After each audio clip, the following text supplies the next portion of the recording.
Hello everyone and welcome back to the Great Book of Grudges. My name is Nathan and today we're going to be covering day 1 of Warhammer Fest. A bunch of new reveals have been shown for Age of Sigmar and I figured it's the best time to cover it now, as everything does look a little bit promising. So without further ado, let's begin. The next installment into the Broken Realms series has finally been announced, Broken Realms Kragnos, which not only introduces a new character, which we'll start looking towards in a few moments, but will also deal with all the models that we've been shown in the past, for example, the new version of Lord Croak, the Twin Soneshi Demons, and a few others. So it looks like quite a lot of different factions are going to get some rule updates in Broken Realms Kragnos. There's still no news if this is going to eventually lead up to the 3rd edition of Age of Sigmar, but even then, some rule updates and new models are always welcome.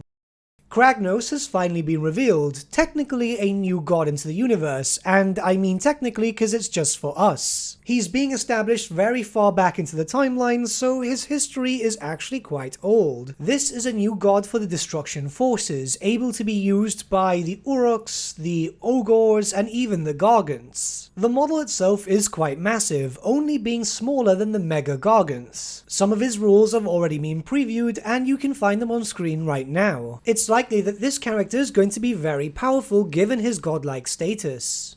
The Soul-Blight vampires are getting a bunch of new models, some new vampire monster hybrids very reminiscent of, I guess, vampiric centaurs? A bunch of different other characters which seem to focus around the visual style introduced in Curse City, and finally the updates that many people have been waiting for. We finally got a new update to the visual look of the Direwolves. While we don't have the release dates for anything to do with Kragnos just yet, we are aware that the Soul-Blights are getting their update and new models this month. It's coming out on May 2021. This is just a small recap video on what has been announced for Warhammer Fest for day 1. I hope you like this format. I know some people weren't able to watch the live stream and we've got a few more days to go, so I'll likely cover the rest in a similar sense to this.